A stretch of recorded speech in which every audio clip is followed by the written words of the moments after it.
Welcome to Shadow Psychology Coded, where we dare to decode the hidden architectures of power that govern human behavior. Today, we begin not with a simple lesson, but with a declaration of war. A war against the comfortable lies you have been told about yourself. A war against the pacifying narratives of a society that fears nothing more than the unleashed potential of a single, determined man. We are here to excavate the most suppressed, the most misunderstood, and the most potent force within your psyche. We are here to talk about the fundamental engine of your existence, the primal drive that Nietzsche identified as the very core of life itself, the will to power. This is not a metaphor. It is not a philosophical abstraction. It is the gravitational force of your soul, the invisible current that shapes every decision, every desire, every moment of ambition, and every pang of regret. To misunderstand this force is to live your life as a ghost, haunting the edges of your own potential, never grasping the levers of control. To understand it, to harness it, is to awaken from a lifelong slumber and finally seize the helm of your own destiny. Most men live their entire lives in a state of quiet denial about this force. They feel its rumblings within them, the thirst for recognition, the hunger for achievement, the desire to influence their environment, the deep-seated need to matter. But they have been taught by every institution, by every well-meaning parent, by every soothing voice of the herd to feel ashamed of these impulses. They are told that ambition is arrogance, that the desire for dominance is toxic, that the will to shape the world according to their own vision is a sin against the false god of equality. So, they learn to suppress it. They learn to channel this immense volcanic energy into socially acceptable outlets. The petty competition for a slightly better job title, the accumulation of consumer goods to signal status, the desperate seeking of validation through likes and shares on social media. They become domesticated. They become sheep in wolves' clothing, playing at being men while their inner engine, the will to power, rusts and seizes from disuse, its energy turning inward to fester as self-loathing, chronic anxiety, and a pervasive sense of meaninglessness. This, right here, is the great modern tragedy. Not that men are weak, but that they have been systematically disarmed from their own strength, taught to fear the very thing that could make them great. Nietzsche's genius was to strip away the morality and the sentimentality and see the biological and psychological truth. The will to power is not the same as a simple desire for political tyranny or brute force over others. That is merely one of its most crude and unsophisticated expressions, a symptom of a power that has not yet learned to refine itself. The will to power, in its essence, is the drive to expand, to grow, to overcome resistance, to impose your form upon chaos, to become more than you are. It is the force that pushes a plant through cracks in the concrete to reach the sun. It is the impulse that drives an artist to spend sleepless nights perfecting a masterpiece that no one may ever see. It is the fire in the belly of an entrepreneur who risks everything to build an empire from an idea. It is the discipline of the athlete who pushes his body beyond its perceived limits. It is the intellectual hunger of the scientist who seeks to unravel the mysteries of the universe. In every case, it is the act of overcoming the resistance of the concrete, the limitations of skill, the fear of failure, the pain of the body, the boundaries of knowledge. Life itself, Nietzsche proclaimed, is will to power. And your life is either a triumphant expression of this will or a pathetic monument to its suppression. Let us be brutally practical. Let us diagnose how a suppressed will to power manifests in the life of the modern man. It shows up as a constant, low-grade resentment. He resents his boss for having authority over him, not because he desires freedom, but because he secretly craves that authority for himself and lacks the courage to seize it. He resents the success of other men, engaging in petty gossip and schadenfreude, because their achievements are a mirror reflecting his own inaction. He resents women, whom he perceives as having a mysterious power over him, a power he feels incapable of matching or understanding, so he either pedestalizes them or bitterly dismisses them, never engaging as an equal sovereign. This resentment is the poison that leaks from a sealed container of power. It is energy with no outlet, turning septic and corrosive. He seeks cheap substitutes for genuine power, the fleeting dominance in an online argument, the control he exerts over his family through passive-aggressive criticism, the numbing authority of a bottle or a drug. He lives in what the ancients called acedia, a spiritual sloth, a paralysis of the will, where he is haunted by the life he knows he could be living, but feels utterly incapable of creating. The first and most fundamental rule of power, therefore, is this: embrace your will to power. This is the non-negotiable starting point. You must perform a radical act of self-honesty. You must look into the darkest corners of your own soul and acknowledge the truth. You desire to be powerful. You desire to have an impact. You desire to command respect, not just receive polite tolerance. You want your life to be a significant force in the world, not a faint, forgotten whisper. This is not something to be ashamed of. It is something to be celebrated. It is the proof that you are alive, that you have not been completely tamed. The guilt you feel about these desires is not a natural conscience. It is a conditioned response, a psychological implant designed to keep you docile and manageable. The system does not want powerful individuals. It wants reliable consumers and compliant employees. Powerful men are unpredictable. They disrupt the status quo. They are dangerous, and that is precisely why you must become one. Embracing your will to power means shifting your identity from being a passive object acted upon by the world to being an active subject, a causal force that acts upon the world. It is the difference between seeing yourself as a ship tossed on the waves of circumstance and seeing yourself as the captain who charts the course, commands the crew, and steers through the storm. This begins with language, both internal and external.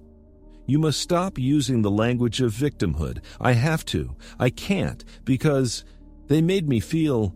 It's not my fault. This language is a verbal surrender of your power. You must replace it with the language of sovereignty. I choose to, I will, I'm responsible for, I decide. Every time you frame a situation as something that is happening to you, you give away a piece of your agency. Every time you frame it as something you are navigating, choosing, or overcoming, you reclaim that agency. This is not semantic games. This is psychic warfare. You are reprogramming the very operating system of your mind from one of passivity to one of potency. The practical application of this first rule is a daily practice of conscious assertion. It begins with the smallest of actions. It means choosing what you will eat based on what fuels your body for your mission, not on fleeting cravings. It means enforcing a strict sleep schedule because your mission requires a sharp mind, not because you are tired. It means deleting the apps that drain your time and focus, not as an act of deprivation, but as an act of power, declaring that your attention is too valuable to be sold to the highest bidder. It means, in a conversation, consciously choosing to express your true opinion, even if it creates a moment of tension, rather than defaulting to the agreeable, placating statement that seeks only approval. Each of these small acts is a rep, a workout for your atrophied will. Each one is a declaration. I am the one who decides here. My will is the ultimate authority in my life. As you practice this, you will begin to feel a shift. The chronic anxiety that plagues so many men is often just the psychic friction of a suppressed will to power. It is the sensation of energy with no outlet. When you begin to channel that energy into deliberate conscious acts of self-assertion, no matter how small, the anxiety begins to transmute into focused intensity. The resentment you felt towards others will start to dissolve because you are no longer a passive observer of their power. You are an active cultivator of your own. You will look at a successful man, and instead of feeling envy, you will feel a sense of camaraderie and study him, asking, "What can I learn from his application of power?" You will look at a woman, and instead of feeling a confusing mix of desire and resentment, you will see a potential partner in the dance of wills, and you will engage from a place of your own grounded strength, not from a place of neediness. This first rule is the bedrock upon which all other power is built.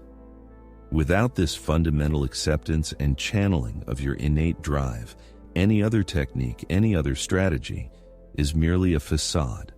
It is a mask of power worn by a man who does not believe he deserves it.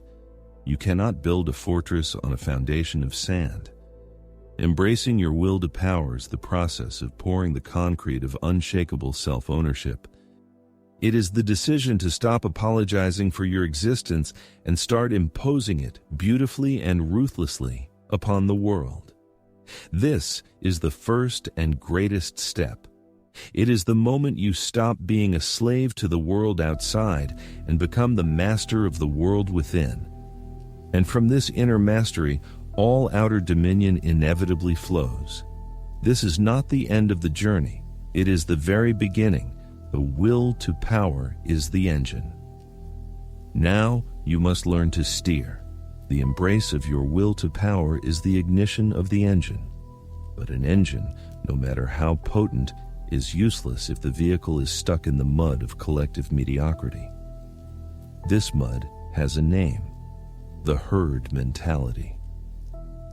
And your first great act of power, after acknowledging your own driving force, is to wrench yourself free from its suffocating grip. To understand this is to understand the central battlefield of the modern man's life. A war not fought with weapons, but with perceptions, values, and the very structure of thought itself.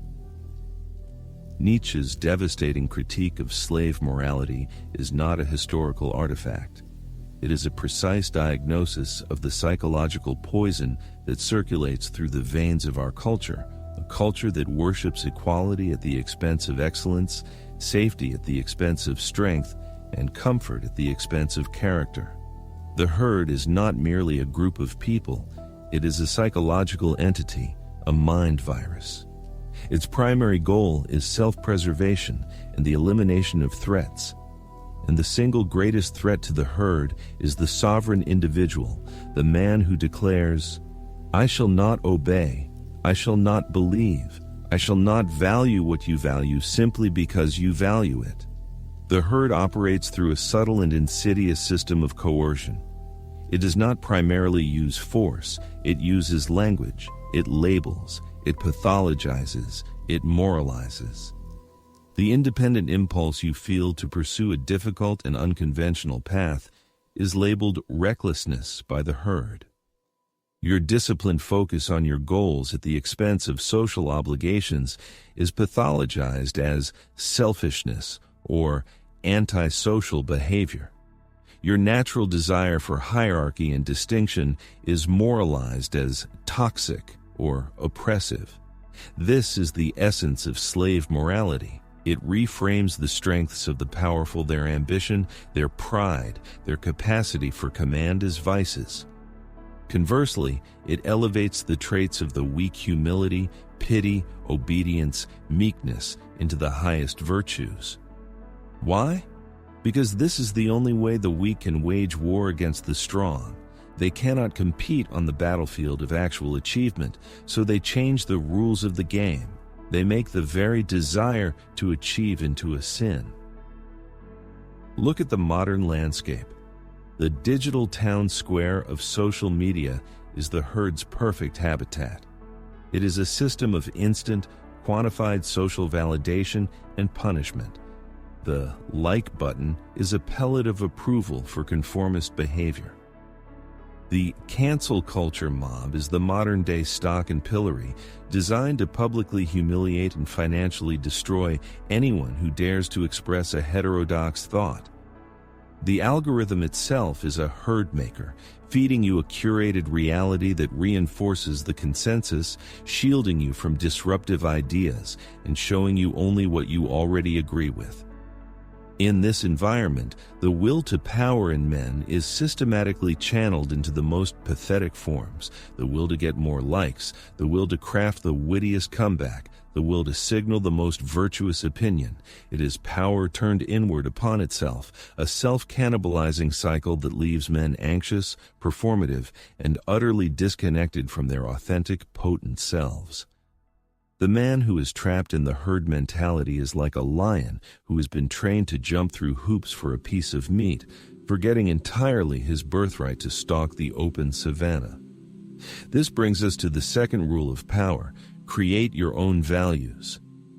This is the declaration of independence from the herd.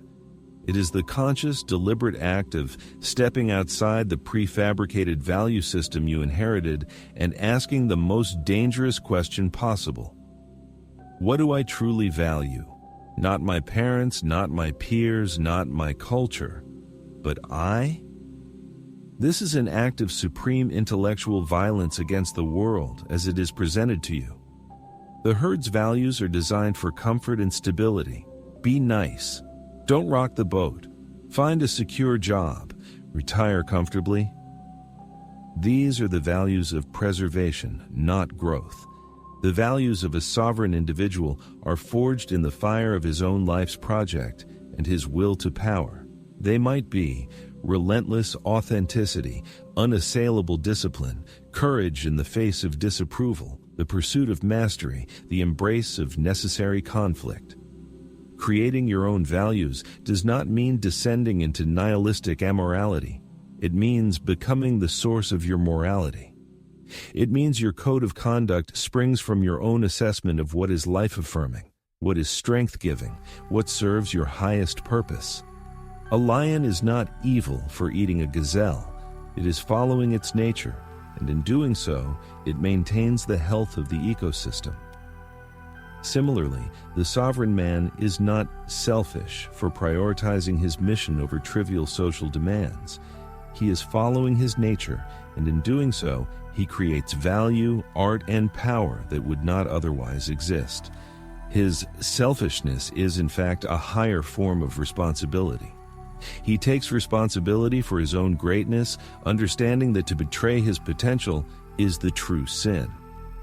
The practical application of this rule is a constant process of interrogation and re-evaluation.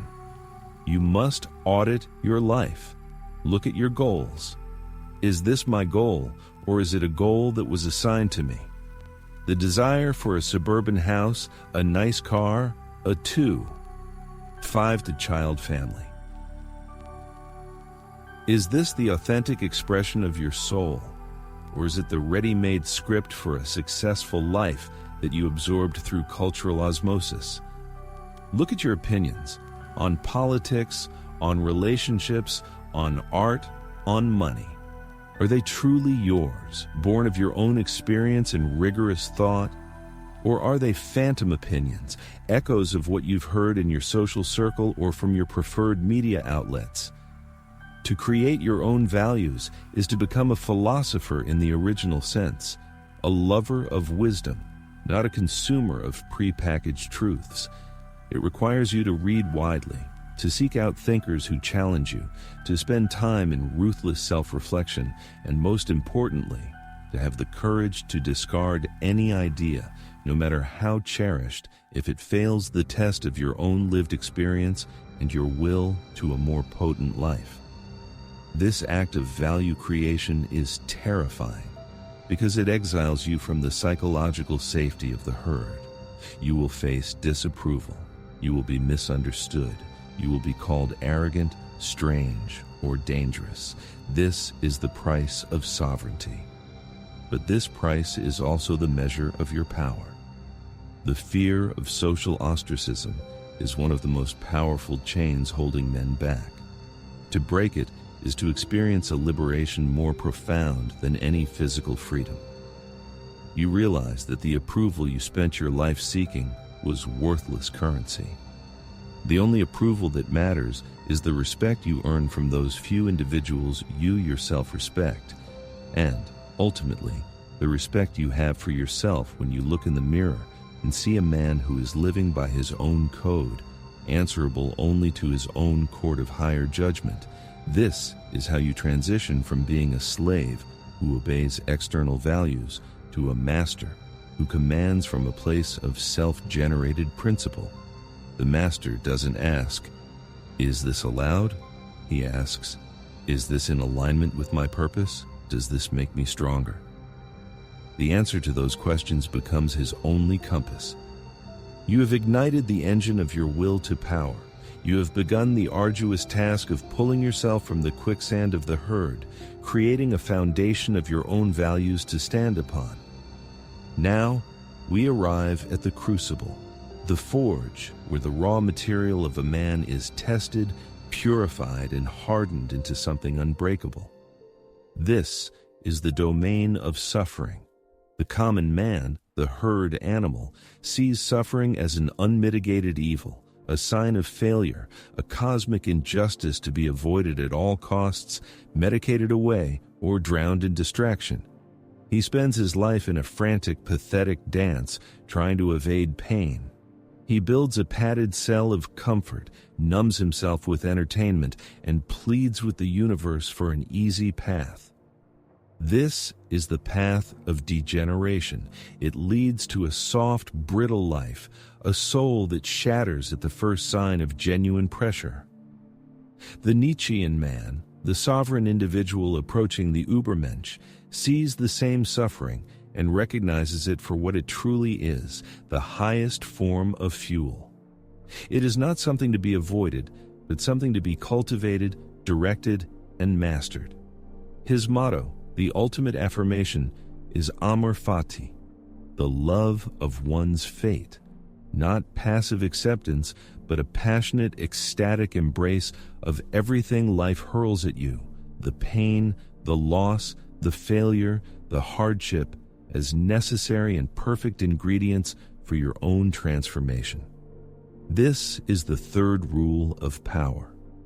Do not seek comfort, seek resistance. Comfort is the enemy of growth. It is the silent killer of potential. The muscle grows only when it is torn by the resistance of the weight. The immune system strengthens only when it is challenged by pathogens. The psyche becomes resilient only when it is forced to confront adversity, fear, and pain. The modern world is a conspiracy to eliminate resistance. It offers you effortless consumption, instant gratification, and safe spaces. It is a gilded cage where your will to power atrophies from disuse. To become powerful, you must consciously, deliberately, and relentlessly seek out resistance. You must volunteer for the difficult tasks. You must have the hard conversations you would rather avoid. You must impose disciplines upon yourself that feel like suffering. You must welcome failure as a teacher that is far more honest and effective than success ever could be. Every time you choose the harder path, you are sending a command to your deepest self. I am not here to be comfortable. I am here to become stronger. Let us dissect the anatomy of suffering through the Nietzschean lens. There are two types of suffering. The first is passive suffering. This is the suffering of the victim. It is the pain that is inflicted upon you, which you endure with resentment, self-pity, and a sense of powerlessness. This is the suffering of the herd. It is useless, degrading, and soul-destroying. It leads to bitterness and weakness. The second is active suffering. This is the suffering of the creator, the warrior, the sovereign. This is the pain that you consciously choose to undergo in the service of a higher goal. The athlete pushing through the burn in his muscles is engaged in active suffering. The entrepreneur risking everything and enduring sleepless nights of anxiety is engaged in active suffering. The man who forces himself to speak a difficult truth, knowing it will bring social friction, is engaged in active suffering. This type of suffering is alchemical. It transmutes base metal into gold. It forges meaning in the fires of pain. The sovereign individual learns to convert all passive suffering into active suffering. He takes the pain that life inevitably brings, the betrayal, the loss, the criticism, and he says, "How can I use this? What can this teach me? How can this experience become a part of my power?" He ceases to be a passive receptacle of pain and becomes the active alchemist of his own agony. The practical application of this rule is the systematic implementation of voluntary discomfort. This is your daily training for the inevitable involuntary hardships of life. It is the practice of welcoming the no as a catalyst for a more powerful yes. When you face rejection in your professional or romantic life, the herd instinct is to crumble, to internalize the rejection as a verdict on your worth. The Nietzschean response is to let the sting of that no fuel a more relentless pursuit of your objective, or to use it as a clarifying force to pivot to a better path. The no becomes a whetstone that sharpens your resolve. When you experience failure, you must conduct a ruthless post-mortem not to assign blame, but to extract data. Failure is not an identity. It is an event. It is feedback from reality on the effectiveness of your current strategy.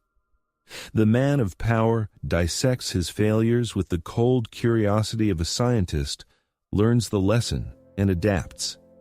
He does not mourn the collapse of a plan. He celebrates the acquisition of new, hard-won knowledge. This philosophy finds its ultimate expression in the concept of amor fati.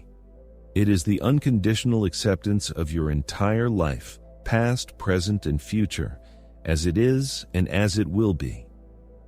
Imagine stamping the word yes onto every moment of your existence, the triumphs and the humiliations, the joys and the heartbreaks.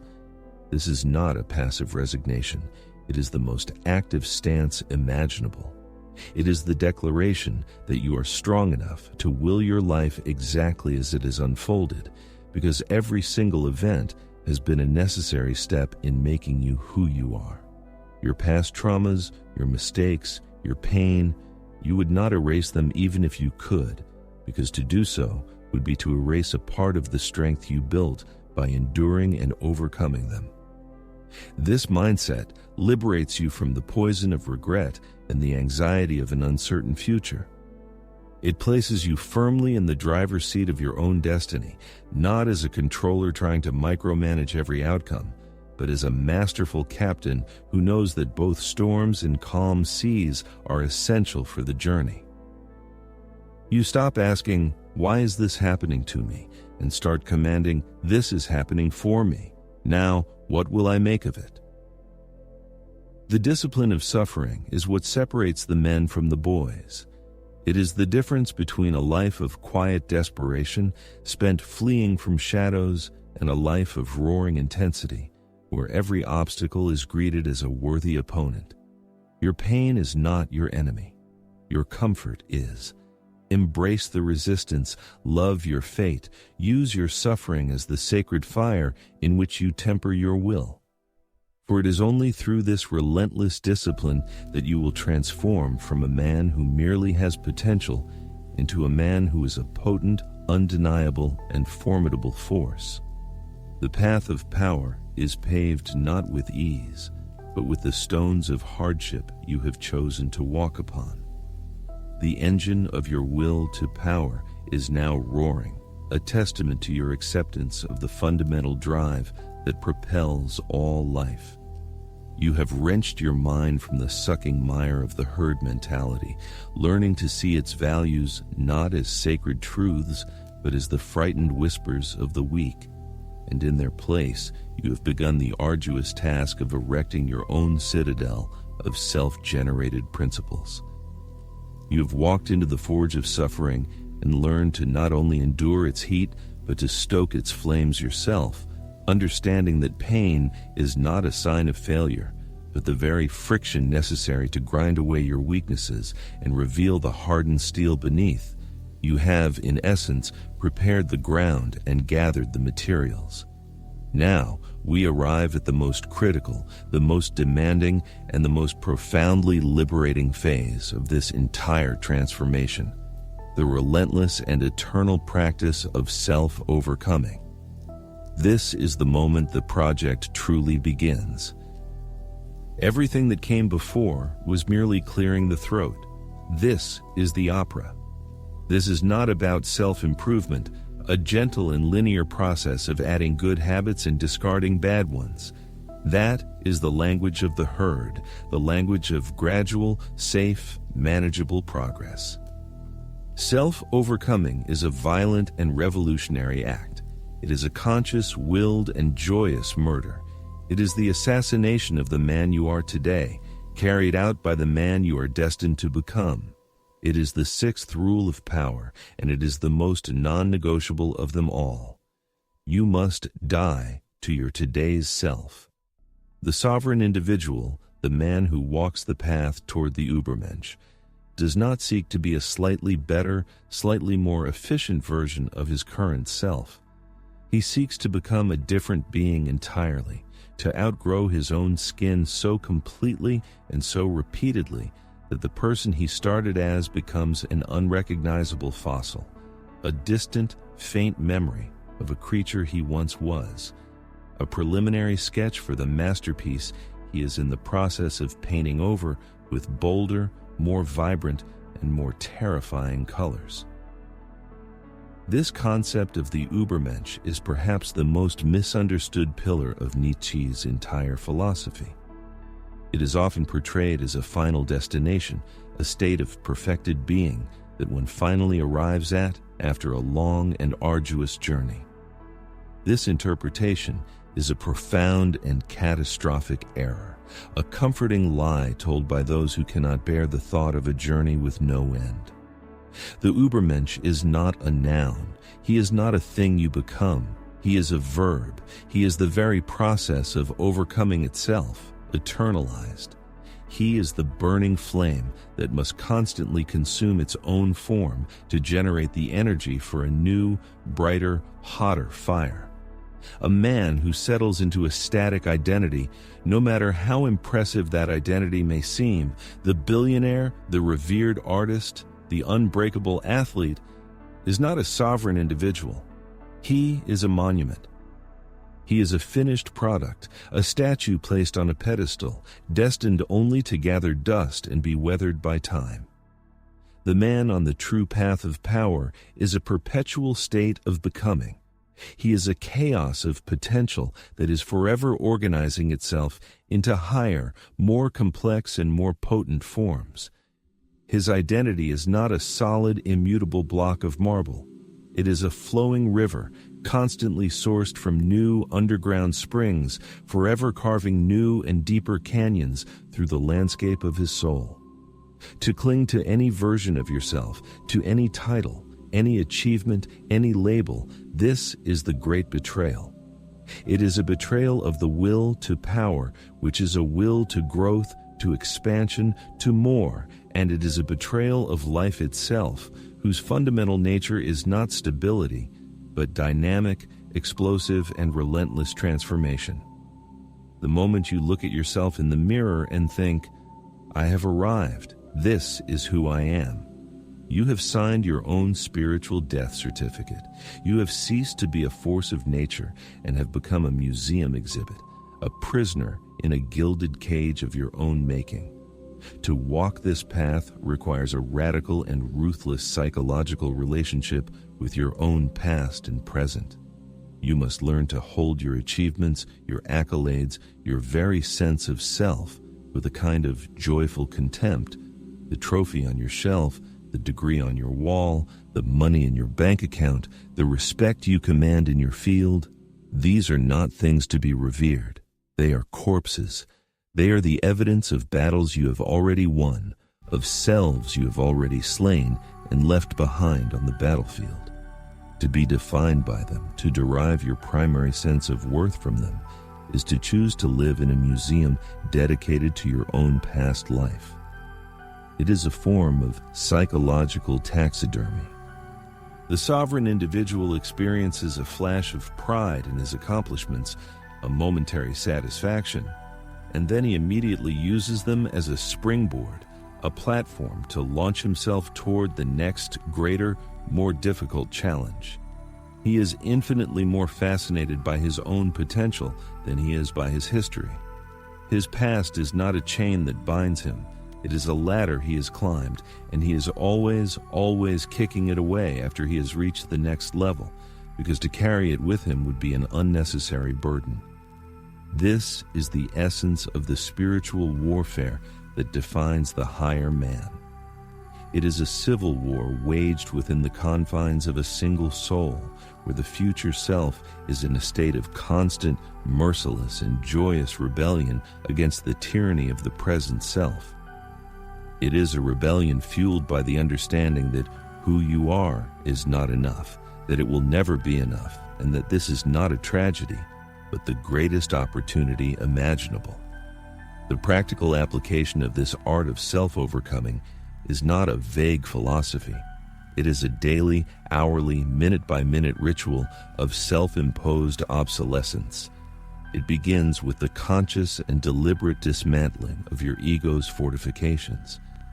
Your ego is the psychological defense force, the personal Praetorian Guard whose sole mission is to protect the current version of you, the status quo of your identity. It is the voice in your head that rationalizes complacency, that whispers cautions born from fear of the unknown, that clings to titles and status for a false sense of security. To overcome yourself, you must declare total war on this internal bureaucracy. This war is fought on multiple fronts simultaneously.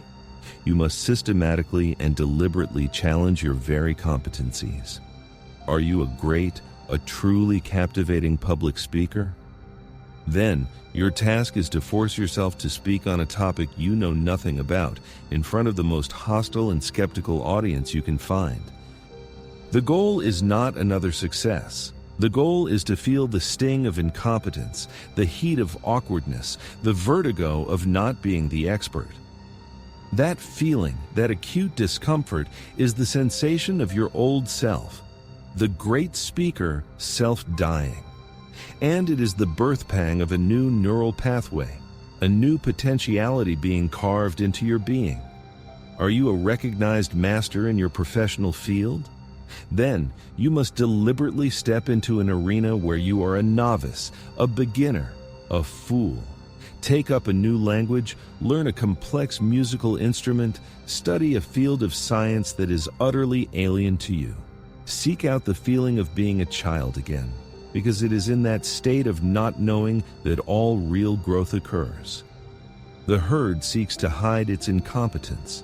The sovereign individual hunts his own down and exposes it to the light so he can kill it and grow beyond it. Furthermore, you must become an intellectual arsonist dedicated to burning down your own most cherished belief structures. You must annihilate your own sacred cows. What are the beliefs you hold most dearly? Your political worldview, your philosophy of relationships, your fundamental approach to business and money. Your task is to find the most intelligent, the most articulate, the most formidable proponents of the opposing view and immerse yourself in their arguments. Read their books, listen to their lectures. Do not do this with the secret intention of debating them or finding flaws in their logic. Do it with the sincere goal of being converted. Force your mind to contort itself, to see the world through a lens that is fundamentally alien and antagonistic to your own. The goal of this exercise is not necessarily to change your mind permanently, though that may happen. The goal is to shatter the brittle certainty of your current mindset. It is to take the solid ground of your convictions and turn it into quicksand, so that you are forced to swim and build a new, stronger, more resilient foundation for your beliefs. A belief that has not survived a serious attempt at its own annihilation is not a belief worth holding. It is a prejudice. This process of intellectual self-overcoming ensures that your mind remains a dynamic, living weapon, and not a dusty library of inherited and unexamined dogmas.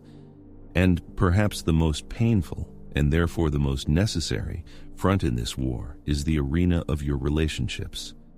As you change, as you overcome yourself and become someone new, you will inevitably outgrow people. The friends who were your loyal companions in mediocrity will become uncomfortable with your growth.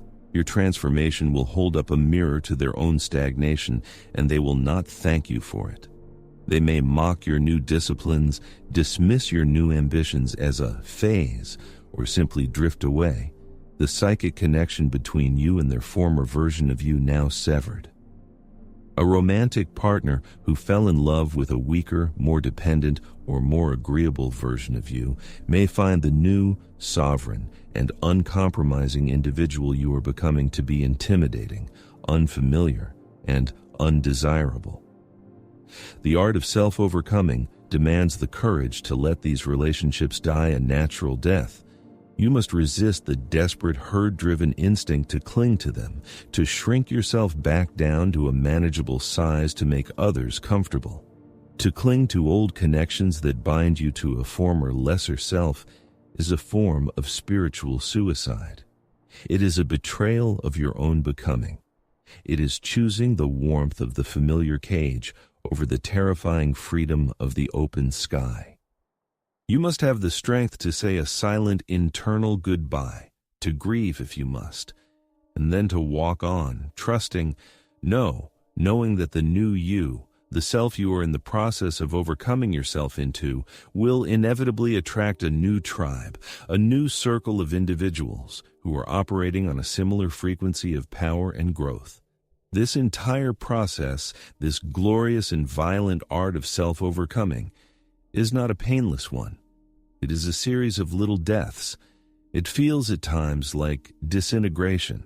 There will be periods of profound confusion and disorientation where the old maps you used to navigate the world no longer match the new, uncharted territory you are exploring. You will feel untethered, adrift. This confusion is not a sign that you are off course. It is the surest, most reliable sign that you are on the true course of transformation. The herd, in its desperate quest for comfort, seeks only clarity and certainty.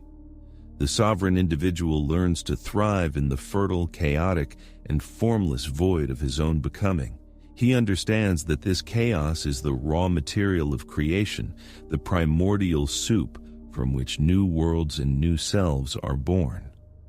The ultimate goal is to make this process of self-overcoming your default state of being, to make the ecstasy of perpetual rebirth the central joy of your existence. You will wake up each morning, not as a fixed entity with a known set of parameters, but as a question mark, a field of pure potential. You will look in the mirror and ask not, "Who am I?" but the far more dangerous and powerful question, "Who must I kill today to become who I am meant to be?" The answer might be the lazy part of you that wants to hit the snooze button. It might be the fearful part that wants to avoid a difficult conversation. It might be the arrogant part that believes it has nothing left to learn. It might be the complacent part that is satisfied with last year's achievements. And then you proceed, with the ruthless precision of a predator, to hunt that part of yourself down and eliminate it. This is the unending path to the Übermensch. It is a path with no final destination, only ever higher peaks revealing themselves as you climb. There is no final victory parade, only the eternal, glorious, and violent joy of the climb itself. You're not building a statue to be admired. You're conducting a symphony of becoming, and the music, the beautiful, terrifying, and overwhelming music, is the sound of your own limits shattering one after another, forever. The theoretical foundation has been laid.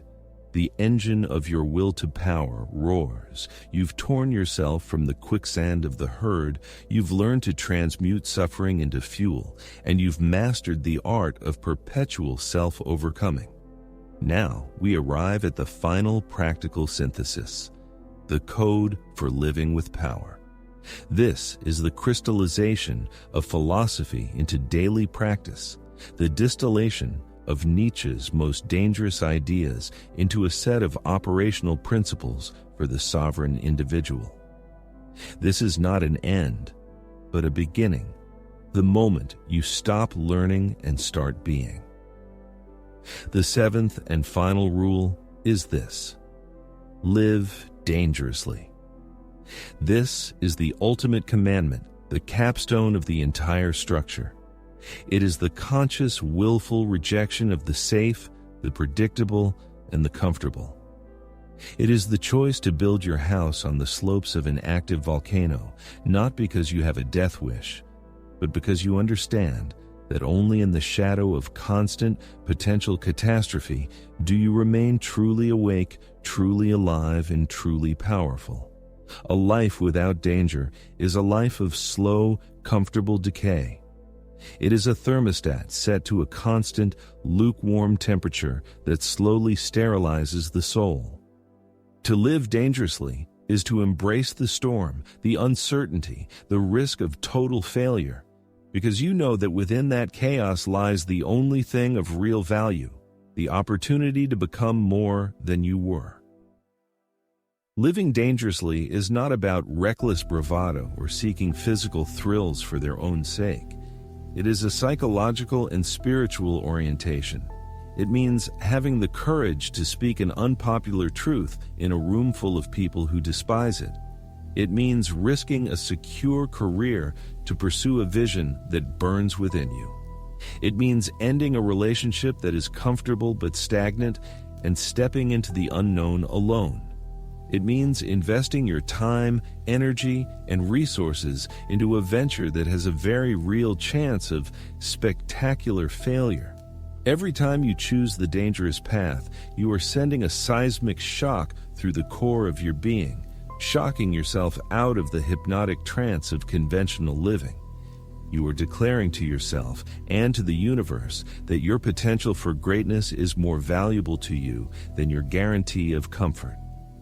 This constant, self-imposed exposure to risk is the final discipline. It keeps your instincts sharp, your mind clear, and your will hardened. The man who lives safely is like a sword that has never been used, slowly rusting in its scabbard. The man who lives dangerously is the same sword, constantly being drawn, tested against the hardest surfaces, and sharpened on the whetstone of experience. He remains lethal, brilliant, and ready. From this fundamental principle flows the entire code of the sovereign individual. This code is your internal constitution, the set of laws you write for yourself that will govern your every decision, action, and interaction. It is the final bulwark against the relentless tide of mediocrity. The first article of this code is radical responsibility. The sovereign individual is the absolute cause in his own life. He has eradicated the language of blame from his vocabulary. Nothing is ever anyone else's fault. The economy, his upbringing, his bad luck, a treacherous partner. These are all just conditions of the game, the weather on the battlefield. He does not waste a single joule of energy complaining about the weather. He assesses it, adapts to it, and uses it to his advantage. He understands that to blame is to proclaim your own powerlessness. By taking 100% responsibility for everything, not for what happens to him, but for his response to what happens to him, he reclaims 100% of his power. He is the sole author of his life's narrative, and he refuses to hand the pen to anyone else. The second article is unwavering commitment to a personal mission. The sovereign individual does not wander through life. He is a man on a mission. This mission is a goal or a purpose so deeply personal and compelling that it organizes his entire existence around it. It becomes his North Star, the filter through which he judges all opportunities, all relationships, all uses of his time. Does this action bring me closer to my mission? Does this person support or hinder my mission? This mission is the concrete expression of his will to power. It is the what and why that gives context to the how. Without a mission, a man is just a collection of reactions and appetites. With a mission, he becomes a force of nature, a projectile aimed at a single distant target. He is impervious to trivial distractions and the petty opinions of others, because he is too focused on something infinitely more important. His mission is his sanctuary and his fortress. The third article is ruthless energetic selectivity. Your energy, your attention, your focus, your emotional and mental resources is your most precious capital. The sovereign individual guards it with the ferocity of a dragon guarding its hoard. He understands that most people in most activities are psychic vampires, designed to drain this capital for no return on investment. He is brutally selective about who he allows into his inner circle. He does not surround himself with sycophants or chronic complainers. He seeks out other individuals on a similar path, other sovereigns, other warriors of the spirit with whom he can engage in the sharpening of wills. He is equally ruthless with his time. He does not fritter it away on mindless consumption, gossip, or tasks that do not serve his mission. He understands that time is the raw material of his life, and he spends it with the precision of a master craftsman, investing it only in that which yields a return in power, knowledge, or profound experience. The fourth and final article of this code is the embrace of solitude as a creative force. The herd is terrified of being alone. For them, solitude is a vacuum to be filled with noise, distraction, and the validation of others. For the sovereign individual, solitude is the forge. It is in the profound willed silence, away from the chatter of the crowd, that he undertakes his most important work, the continuous creation of himself. This is where he reflects, plans, integrates his experiences, and listens to the whispers of his own deepest instincts. He does not seek a relationship to complete him. He builds a self so whole, so potent, so rich in internal purpose that a relationship becomes a conscious choice, not a desperate need. He becomes a sun that radiates its own light and heat rather than a moon that merely reflects the light of others. His power is generated from within, making him independent, self-sufficient, and utterly magnetic. This, then, is the culmination of our journey through Nietzsche's rules of power. You began by embracing the engine of your existence, the will to power. You learned to steer away from the herd by creating your own values. You used the friction of suffering as your fuel. You mastered the art of self-overcoming, of perpetually becoming. And now you have the code for living it. Live dangerously. Take radical responsibility. Be committed to a personal mission. Be ruthlessly selective with your energy. And embrace solitude as your creative sanctuary. This is the operating system for the sovereign individual. This is how you stop being a pawn in someone else's game and become the master of your own. The world you see around you, with its obsession with safety, its celebration of victimhood, its fear of greatness, is not the real world. It is a collective hallucination, a spell cast by the weak. You now possess the antidote. You have the tools to break the spell, not just for yourself, but to become a beacon for those few others who have the eyes to see and the courage to follow. The path is open. The only question that remains is whether you will have the courage to walk it, not for a day or a week, but for the rest of your life. The dangerous, glorious, and powerful life that is your birthright awaits.